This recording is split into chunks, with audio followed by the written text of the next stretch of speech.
मानव शुरू से ही जुझारू रहा है, उसके संघर्ष की प्रवृत्ति रही है। हम सभ्यता के आदिकाल से अगर देखें तो नाना प्रकार की कठिनाइयां उसके सामने आई हैं और मानव आज सभ्यता के इस चरण में इसीलिए पहुंच पाया है कि उसने उन सभी संघर्षों से जद्दोजहद की, उनसे उनकी समस्याओं का उनका हल ढूंढा और आज वो इस मुकाम पर खड़ा है। अब वक्त यह आ गया है कि हम हाथ पर हाथ धरे नहीं बैठे रह सकते, क्योंकि अगर हम हाथ पे हाथ धरे बैठे रहेंगे तो हम तो रुके रहेंगे, लेकिन बाकी दुनिया जो है वो आगे निकल जाएगी।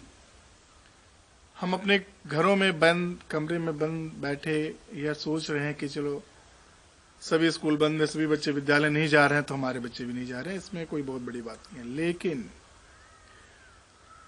मौके बनाने पड़ते हैं, अवसर को ढूंढना पड़ता है और समस्याओं से भी रास्ता निकालना पड़ता है।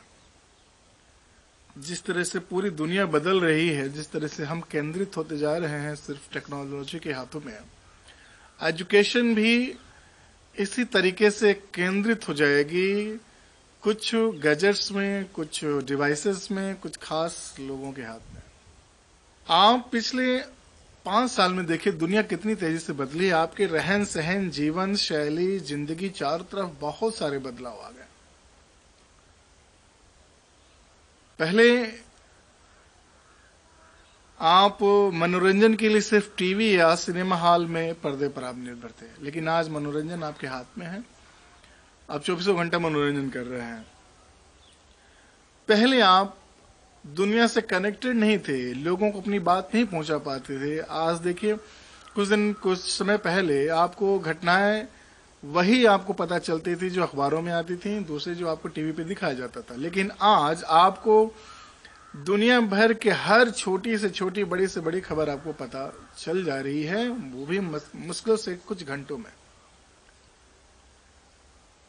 आप अपनी बात पहुंचा सकते हैं, पल भर में आपने कोई सोशल मीडिया पे डाला, वो वायरल हो जाता है।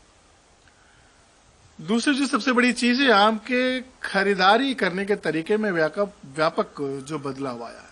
आप पहले जो था, कुछ साल पहले पर्टिकुलर दुकान पे जाते थे, मोलभाव करते थे, फिर भी आपको सामान बढ़िया नहीं मिल रहा था। लेकिन आज आप ऑनलाइन शॉपिंग करते हैं, दुनिया भर के नाना प्रकार के आइटम्स में आप अपनी पसंद का चूज करते हैं, सस्ता देखते हैं, अपने जो भी है खरीदते हैं तो आपके दरवाजे पे आ जाता है। फोटो, वीडियो, इंफॉर्मेशन, इन सब ने आपकी दुनिया को बदल दिया है। तो ऐसे बदलते वक्त में अगर एजुकेशन नहीं बदलेगी, जो सबसे जरूरी एलिमेंट्री रिक्वायरमेंट है बच्चों की, तो ये एक हास्यास्पद बात है। हम ये सोच रहे हैं कि हमारा पूरा जीवन बदल गया है, खान पान का तरीका बदल गया, मनोरंजन के तरीके बदल गए हैं, बिजनेस का तरीका बदल गया है, पेमेंट का तरीका बदल गया है, खरीदारी का तरीका बदल गया है, सूचनाओं को प्राप्त करने का तरीका बदल गया है। Everything has been changed but education, why we are thinking that it will be not changed. Education के मामले में हम सोच रहे हैं कि अभी वही बदी बधाई लीक चलेगी, स्कूल खुलेंगे, स्कूल चलेंगे, बच्चे जाएंगे, पढ़ेंगे, टीचर पढ़ाएगा। है ये व्यवस्था तो चलनी है। जैसे कि ऑनलाइन शॉप्स आने की वजह से दुकानें तो बंद नहीं हुई, मनोरंजन के साधन आने के बावजूद अब टीवी तो नहीं बंद हुआ, तो ये सारी चीजें नहीं बंद। लेकिन फर्क क्या है, आपके पास ऑप्शन है, बेटर ऑप्शन है चूज करने का, और इसकी वजह से कंपटीशन भी बढ़ता है। तो हम ऑनलाइन खरीदारी करेंगे, सोशल मीडिया चलाएंगे, यूट्यूब देखेंगे, न्यूज देखेंगे, खाना मंगाएंगे नेट से, इंटरनेट से, सब कुछ नेट से मंगाएंगे, तो नेट से ऑनलाइन पढ़ेंगे क्यों नहीं? सारा काम ऑनलाइन हो रहा है तो पढ़ाई ऑनलाइन क्यों नहीं होगी? हम एक तरफ ये सोच के बैठे रह सकते हैं कि ऑनलाइन पढ़ाई नहीं होगी, लेकिन दुनिया बहुत आगे चल रही है। दुनिया चल रही है, ऑनलाइन पढ़ रही है। कोटा के इंस्टीट्यूट ऑनलाइन चल रहे हैं, बायजूस, अनअकैडमी, ऑनलाइन तैयारी, ऐसे ऐसे बहुत सारे साइट्स आज करोड़ों अरबों में खेल रहे हैं। कौन देख रहा है? बच्चे देख रहे हैं। जो बच्चे जागरूक हैं, जिनके माता पिता जागरूक हैं, वो अपने बच्चों को प्लेटफॉर्म दे रहे हैं, उसके माध्यम से एजुकेट कर रहे हैं, शिक्षा दे रहे हैं।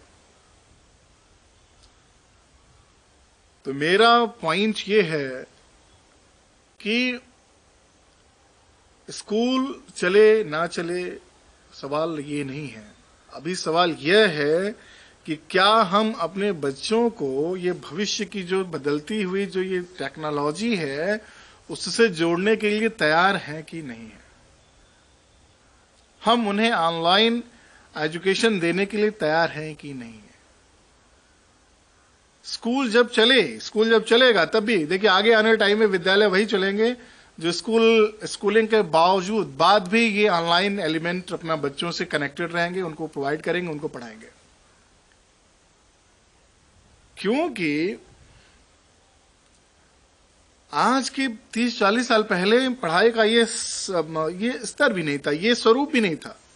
झोपड़ी में पढ़ाई होती थी, पेड़ के नीचे पढ़ाई होती थी, बगीचे में बैठ के पढ़ाई होती थी, स्लेट पे पढ़ाई होती थी, मास्टर साहब डंडे से मार मार के लर्न कराते थे, याद कराते थे, वो पढ़ाई थी।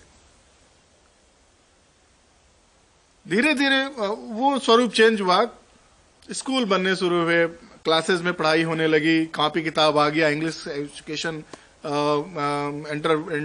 इंट्रोड्यूस हुआ, तो स्वरूप बदला, ब्लैक बोर्ड आया, एक पीढ़ी ने उससे पढ़ा,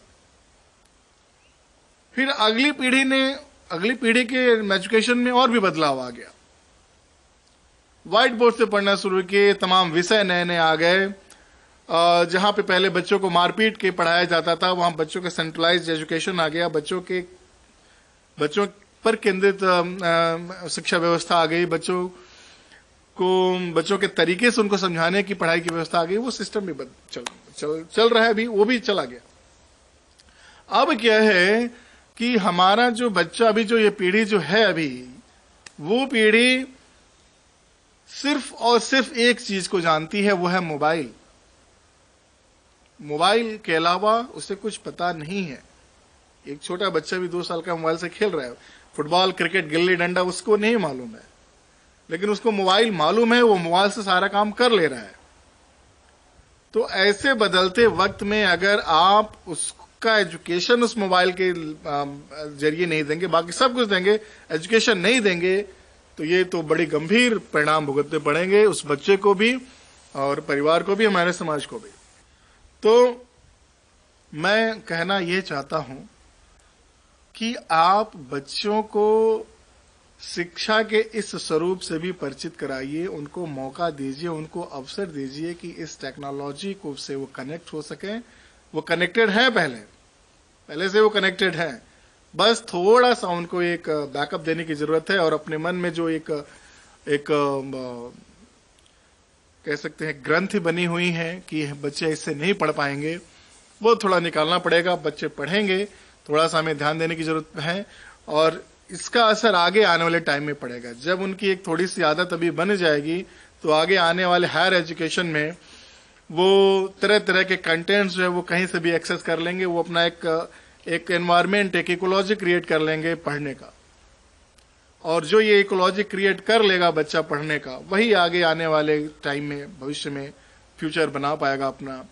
नीट क्वालिफाई कर पाएगा, IIT क्वालिफाई कर पाएगा, IAS PCS क्वालिफाई कर पाएगा, जो भी है कर पाएगा।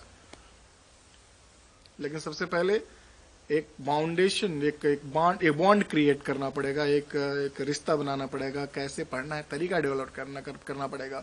और यही वो समय है जब तैयारी हो सकती है इस तरीके को से कनेक्ट होने की, इस टेक्नोलॉजी को कनेक्ट होने की। हम दे रहे हैं, हम पूरी कोशिश कर रहे हैं कि अपने छोटे से छोटे बच्चों को भी ये टेक्नोलॉजी से परिचित कराएं।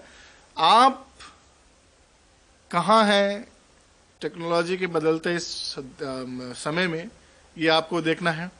अगर आपने अपने बच्चों को कनेक्ट कर दिया इससे आगे आने वाले 2-3-4 साल में, तो निश्चित इसके सुखद परिणाम देखने को मिलेंगे, अन्यथा बाकी तो चल ही रहा है।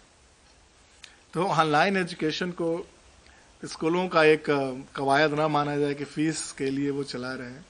मैं अपनी बात बताऊं तो मैं पूरी ईमानदारी, पूरी मेहनत के साथ ये काम कर रहा हूं, और बच्चे अगर इस पढ़ाई के इस माध्यम से रूबरू हो सकें, वो अपना अभ्यास बना सकें, तो निकट आने वाले भविष्य में उनके लिए बहुत फायदेमंद।